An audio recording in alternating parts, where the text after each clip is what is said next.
Hello everyone, my name is Matthew, and this is Learn the Lingo. I've gotten a couple requests from you guys to make a video about the word yir'ah, specifically how it should be translated in verses like Psalm 111:10 and Proverbs 9:10, which both say, "The yir'ah of the Lord is the beginning of wisdom." Many versions translate yir'ah here as fear. The fear of the Lord is the beginning of wisdom, but others translate it as awe, reverence, or respect. These English translations of yir'ah have very different connotations. They make you feel very different things.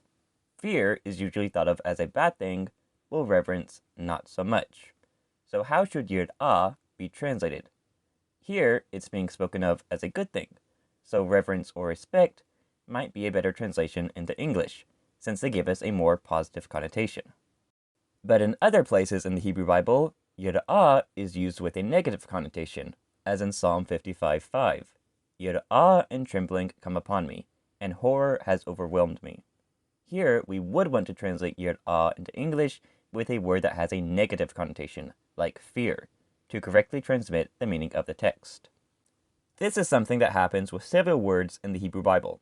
They can be used with positive or negative connotations, and so English translators have to decide if they should always translate the Hebrew word as one English word, or if they should use different English words that have positive or negative connotations, using them as the context suggests.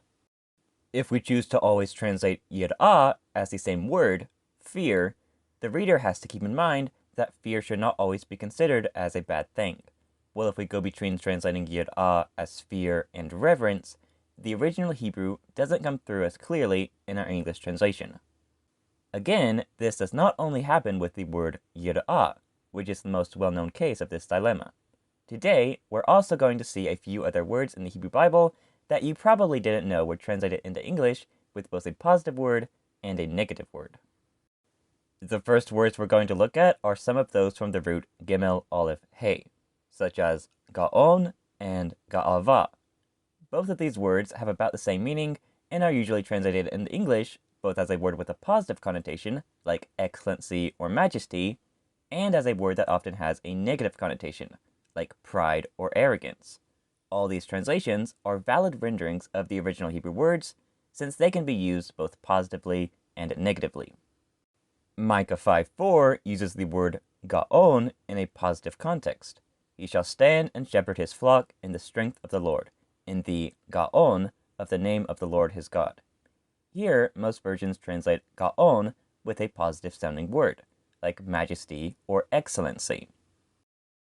Proverbs 16:18 uses the word Gaon negatively. Gaon comes before destruction. Here, Gaon is usually translated as pride or arrogance, words that often have a negative connotation. The word ga'avah works about the same way as Gaon. In Psalm 68:34, it is used positively. Ascribe strength to God, his ga'avah is over Israel. And so it is translated as excellency or majesty in this context. His excellency is over Israel. Psalm 10:2 uses ga'avah negatively. The wicked in his ga'avah oppresses the poor.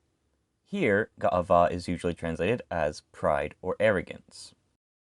Another word we'll look at today is ta'avah, which in certain contexts is used in a good or neutral way, and there is translated into English as desire. Sometimes, though, it is used negatively, and there is often translated as lust or covetousness. For example, Proverbs 11:23 says, "The ta'avah of the righteous is only good." In this verse, most translate ta'avah as desire, since it is a good thing here. Psalm 132 verse 13 says, "The Lord chose Zion. He had ta'avah for it to be his habitation." Here again, ta'avah is in a positive context, and so is translated as desire instead of lust. But Proverbs 21:26 uses ta'avah this way. "The slothful person has ta'avah all day long, but the righteous gives generously." Here, ta'avah may be translated as a word with a negative connotation, like greed, lust, or covetousness. In Numbers 11, the Israelites had ta'avah for meat. This is considered as a bad thing since they were punished for it, and so ta'avah is often translated as a negative word like lust in this chapter. The place name Kirvot HaTa'avah, mentioned in this chapter, means the graves of Ta'avah, or lust, since at that place they buried the people God killed for having Ta'avah. In the 10 Commandments of Deuteronomy 5, the 10th commandment is, "You shall not have Ta'avah for your neighbor's house." Ta'avah could be translated with a neutral word as, "You shall not desire your neighbor's house," but here, since it's in a negative context, some choose to say, "You shall not covet your neighbor's house." The word kesem is not a very common word, but it's almost always used in a negative context, and translated as divination or sometimes witchcraft. 1 Samuel 15:23, rebellion is like the sin of kesem, witchcraft or divination. Deuteronomy 18:10, there shall not be found among you anyone who practices kesem, divination. However, kesem is used once with a positive connotation, in Proverbs 16:10. Kesem is on a king's lips. His mouth does not err in judgment. Because kesem is a good thing in this proverb, few versions translate it as divination, and instead most render it as an oracle or a divine decision. The word chesed usually means something like steadfast love, and is often translated as mercy or loving kindness. Give thanks to the Lord, for he is good. His chesed endures forever. However, a couple times chesed is used to mean the opposite. For example, Proverbs 14:34, sin is a chesed to peoples. Here, chesed is usually translated as something like disgrace or reproach. Sin is a disgrace to peoples. Leviticus 20:17 also uses chesed negatively. It is chesed. It is a disgrace. So they shall be publicly cut off from their people. These two meanings of chesed have been interpreted to mean that chesed's most general meaning is a strong emotion towards someone. This can be a positive emotion, such as love and mercy, or a negative one, like disgrace and reproach. We'll end today by looking at the Hebrew verb lavarech, which is almost always used in the Bible to mean to bless. However, a few times lavarech is used to mean to curse. In the book of Job, Satan tells God that if he ruined Job's life, Job would curse God to his face. In the original Hebrew, what Satan actually says is he would bless God to his face. What's going on here is that the word bless is being used as a euphemism, which is a normal word that is used to refer to something too unpleasant or vulgar to speak about directly.